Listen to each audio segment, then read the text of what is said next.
Assalamualaikum warahmatullahi wabarakatuh. Perkenalkan, nama saya Syahrullah, NIM 220018, mata kuliah Teori Ekonomi, kelas RB1 Manajemen. Dosen pengampu Bapak Edi Suranta Karina Sembiring, SEME. Di sini saya akan memaparkan tentang materi ruang lingkup ekonomi makro yang bertema pertumbuhan ekonomi dan faktor-faktor pendukungnya. Pengertian pertumbuhan ekonomi merujuk pada peningkatan nilai total produk domestik bruto atau PDB suatu negara atau wilayah dalam suatu periode waktu tertentu. PDB adalah ukuran moneter dari seluruh nilai barang dan jasa yang dihasilkan oleh suatu negara atau wilayah selama periode tertentu.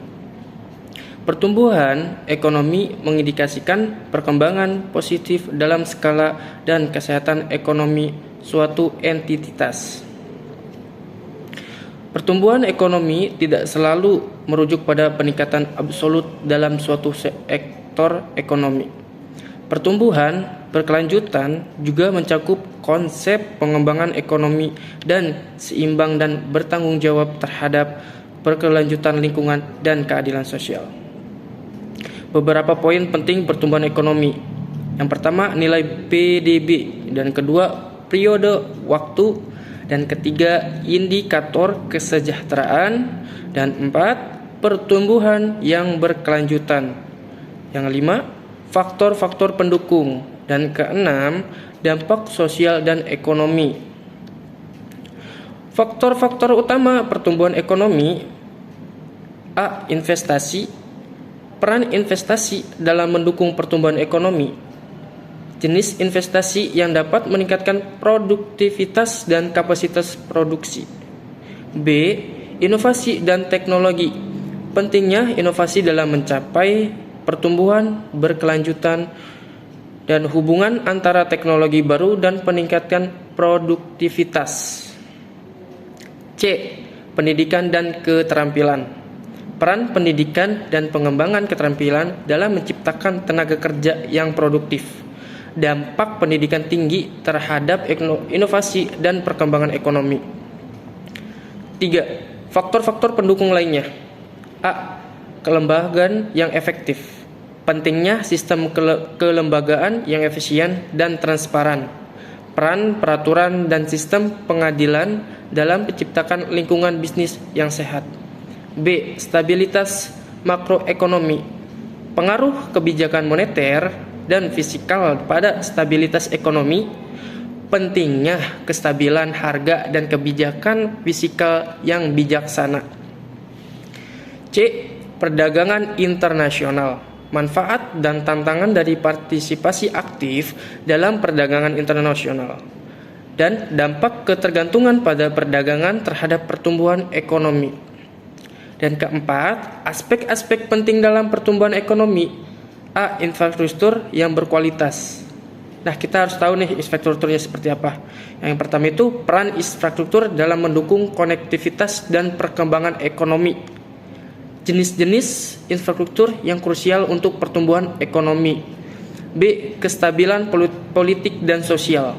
Dampak stabilitas politik dan sosial terhadap iklim investasi. Tindakan yang dapat diambil untuk menciptakan kestabilisan politik dan sosial.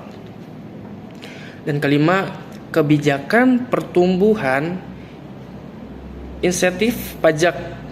Kebijakan pajak yang mendukung investasi dan pertumbuhan ekonomi suatu negara. Dukungan untuk wirausaha, mendorong kegiatan wirausaha sebagai penggerak pertumbuhan ekonomi di suatu wilayah negara. Dan contoh inisiatif fiskal dan kebijakan pro investasi. Dan keenam, tantangan dan peluang. Pembangunan ekonomi suatu negara atau wilayah selalu dihadapkan pada tantangan dan peluang. Memahami faktor-faktor ini dapat membantu pemerintah dan pemangku kepentingan lainnya merancang kebijakan yang lebih efektif untuk mencapai pertumbuhan ekonomi yang berkelanjutan dan inklusif. Berikut adalah beberapa tantangan dan peluang dalam pembangunan ekonomi. Tantangan: ketidaksetaraan pendapatan.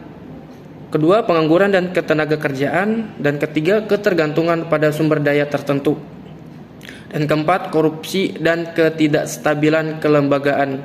Dan keenam, krisis ekonomi dan keuangan. Nah, peluang ini ada yang pertama itu inovasi dan teknologi. Yang kedua, pendidikan dan pengembangan keterampilan. Dan ketiga, perdagangan internasional. Dan keempat, sumber daya manusia. Dan kelima, kebijakan pertumbuhan. Dan keenam, ekonomi digital dan revolusi industri 4.0. Dan ketujuh, konservasi lingkungan dan pembangunan berkelanjutan. Kesimpulan: dengan memahami kompleksitas faktor-faktor tersebut dan mengambil langkah-langkah yang bijaksana, sebuah negara dapat mencapai pertumbuhan ekonomi yang berkelanjutan, inklusif, dan seimbang, mendukung kesejahteraan masyarakatnya dalam jangka panjang. Integrasi kebijakan yang holistik dan berkelanjutan menjadi kunci untuk merumuskan strategi pembangunan ekonomi yang berhasil. Demikian pemaparan materi dari saya. Kurang lebih mohon maaf. Bila taufik wal hidayah. Wassalamualaikum warahmatullahi wabarakatuh.